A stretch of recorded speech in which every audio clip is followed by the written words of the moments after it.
Good evening, y'all. How y'all tonight? Of course, we're here. Talked about it before. This is NBA trade deadline week as well as Super Bowl week. I haven't done as much football as I have been in recent weeks, but we'll definitely get into that. In fact, I would expect a predictions video for the game. I would say either tomorrow or Saturday, perhaps. I'm not real sure which one I'm going to go with on that. But either way, look forward to that, and I certainly look forward to also being live Super Bowl Sunday, twitch.tv/ANJ Network.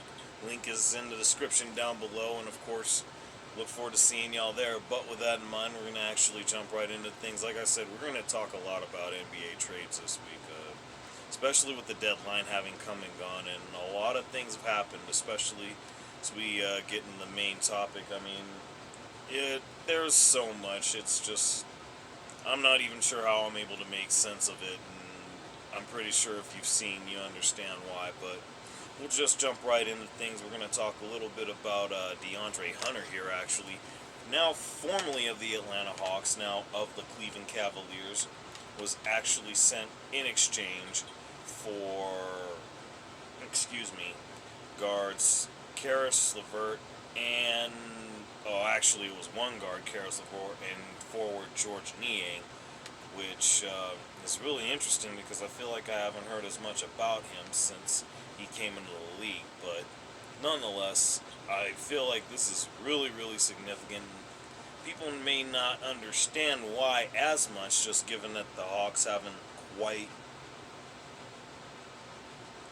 haven't quite played up to the standard that I think that they've been capable of, especially with a talent like DeAndre Hunter, alongside Trae Young. I believe DeJounte Murray was there. Now he was with the Pelicans, was recently injured, but all the same, this was probably the number 2 or 3 option on that team, and that's certainly going to wind up being the case. Well, actually, I'd say more like a 3 option if you consider Darius Garland.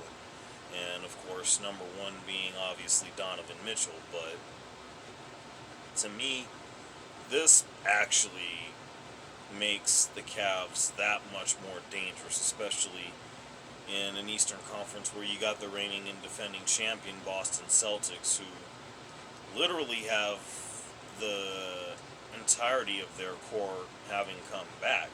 And I think this is a really good move to combat what you have with Boston, specifically Brown and Tatum, and then of course dealing with Drew Holiday, Derek White, amongst so many others.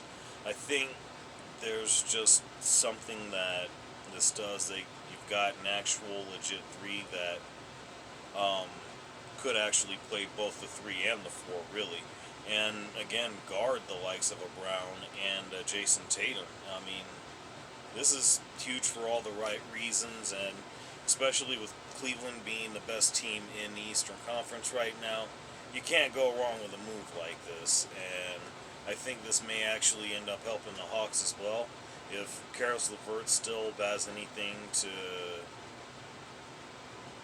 show as far as what he is in the league, I think he'll hopefully be good enough to be the kind of guard that'll get Trae Young off the ball a bit more, and we'll see what happens from there. But nonetheless, we'll move right along, and then of course we're talking about, speaking of the Pelicans, now former Pelican Brandon Ingram is actually on his way, is now a Toronto Raptor rather, and I gotta say, that one is really wild. Of course, this is in exchange for Bruce Brown and Kelly Olynyk, but I really don't know any other way to look at this other than it's actually quite incredible to know the kind of history that this dude has had. A former 2 number all pick with the Los Angeles Lakers, and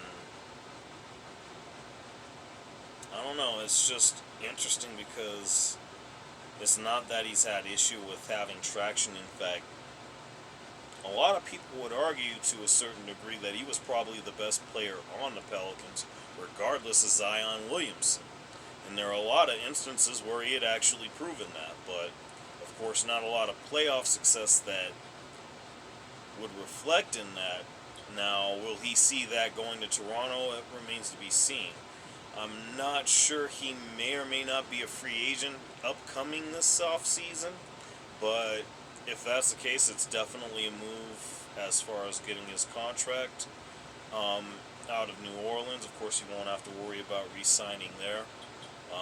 Going to be really interesting to see what he winds up doing moving forward, because, man, this people don't understand exactly how much of a factor Brandon Ingram really is, especially for a team. And if you're in any sort of a playoff type of situation, I don't know why you don't look at bringing someone like Brandon Ingram in.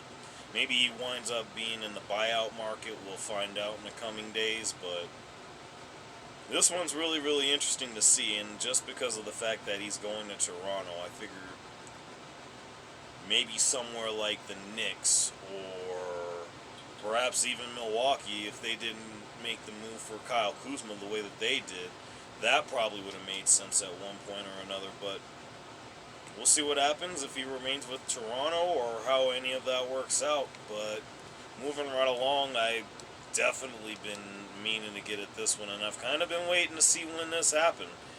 Oddly enough, it took place overnight. Jimmy Butler is now a member of the Golden State Warriors. This felt, at least from the earlier part of the week, like the least likely scenario. And specifically for the fact that his number one desired destination was actually the Phoenix Suns. And obviously the feeling there was mutual. They were doing everything they can to get Jimmy to Phoenix, but that didn't work out. And I think the one thing that got in the way that I didn't realize was the case, but Bradley Beal has a no-trade clause. Who knew? I mean, what can you do about that? I